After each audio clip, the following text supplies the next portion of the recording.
It's now my distinct pleasure to be able to introduce the Honorable Martin O'Malley, Governor of Maryland. Since elected in 2006, Governor O'Malley has been a great ally of the university with his support of science, education, and the environment. Even under tough constraints we have faced over the last few years, his support of these key issues has positioned Maryland to lead the nation into the new economy. Under his leadership, as President Lowe pointed out, our public schools have been ranked #1 in America for 4 years in a row. And we are maintaining Maryland's place as a global leader in many areas, including biotechnology, clean energy, and cybersecurity. His strong support of SESYNC continues to illustrate the level of his efforts. Please join me in welcoming Governor O'Malley. Thanks. Thanks a lot. Thank you. Thanks very, very much.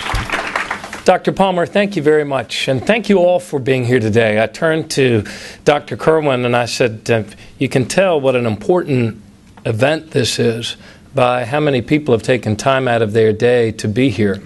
If you were to read the title of this center, the SESYNC Center, you might not have predicted it would be such a drawer of large crowds, would you? But I think that speaks to that sense that all of us have, that we need to do a much better job if we're to have a future as a species on this planet, of understanding the connections and understanding the relationships between the relationships of not only humankind but the other living systems of this earth. So let me thank Dr. Palmer for her leadership. And Senator Mikulski fights every single day in what all of us would acknowledge as a very difficult political environment in Washington, to put it kindly. And yet she does so with a passion and a commitment and an understanding that the dollars that she defends for investments in the National Science Foundation are dollars that will allow us to create a better world for the next generation. Thank you, Senator, for what you do for us.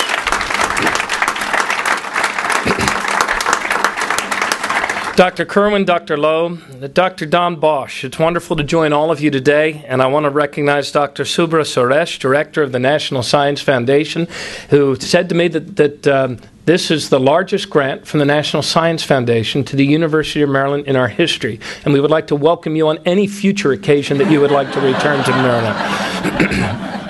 To everyone from the University of Maryland College Park, University of Maryland Center for Environmental Science, who has been such an integral part of our BayStat method and initiative to improve the health of the Bay. To Coppin State, thank you for coming together to create this new center. Mayor Josh Cohen, how proud you must be that this is located in Annapolis, a city that is so proximate and so close to the connection of the land and to the water and indeed to our state's history. And to President Miller and Speaker Bush and many other colleagues from the General Assembly who have done, I believe, such an outstanding job of preserving and in many cases increasing our efforts when it comes to improving the health of the Bay. In the most difficult of times when they could have said, oh, we can't do that, we just can't afford it right now, they've actually been able to do more.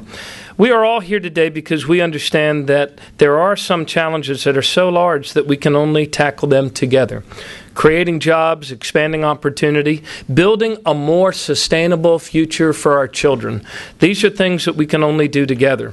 And that's what SESYNC is all about. Strengthening the connections that allow us to drive innovations and collaborations to create a new way, a better and more sustainable way, a more life-giving way in terms of the land, the air, and the water that all of us use and that generations after us will depend upon. In our work to create that more sustainable future, innovation absolutely holds the key, and collaboration is essential for innovation. Recently, I traveled with about 100 people, including Dr. Wallace Lowe, to India. And when we were at Delhi University, they're actually creating a program where they pull people together from different disciplines to attack specific problems, to collaborate, to innovate, to lock them in the same space with the engineers, the mathematicians, the life scientists, so that people can collaborate and create new and better ways. Like the award-winning project that our students at the University of Maryland created on the Mall, the winner of the Solar Decathlon, when your young young people at University of Maryland, with all of their diversity of strengths and disciplines and backgrounds, came together to design and build a home that actually created more renewable energy for the grid than it actually used, that sequestered the water and the storm water and used it for cooling and recycling. This is the future, if we're to have a future.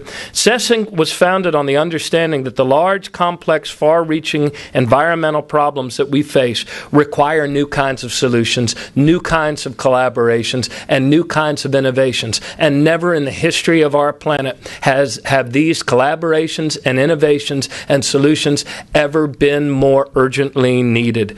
This new center will bring together economists, scientists, public policy specialists, engineers, social scientists, and even the occasional wayward policymaker politician or two who wander through these halls. We believe very, very deeply that in the potential of SESYNC. It will serve as an incubator for innovative new solutions on a wide range of critical issues, including restoring the health of the Chesapeake Bay. Indeed, I might suggest to the director that as a state, given our geography, we are pretty far down the road in pulling together these collaborations with policymakers in order to create a better future. And for that reason, we are committing an ongoing annual investment of $150,000 in the state starting this fiscal year.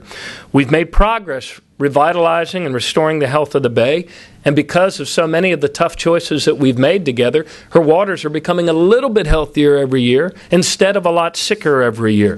The blue crab population, thanks to collaborations and innovations based on science with our neighbors in Virginia, is actually rebounding. And to keep building on that work, we're proposing a $25 million investment in the Chesapeake Bay 2010 Trust Fund in this year's budget. In the 5 years since we created the fund, that will bring the total investment to $88 million to restore our bay. Look, just as SESYNC is bringing experts from different disciplines together on common solutions, we're using the same strategies to fight climate change, to find a new renewable energy future, to reduce greenhouse gas emissions by 25% by 2025. The majority of all human thought, and I leave you with this thought, the majority of all human thought, progress, and science has for 300 years been reductionist in nature.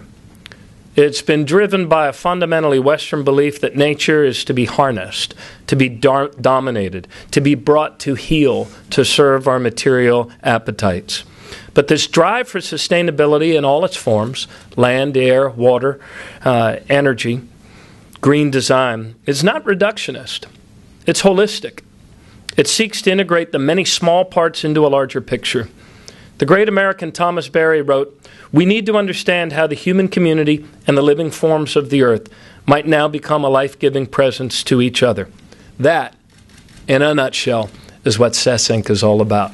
Thanks a lot.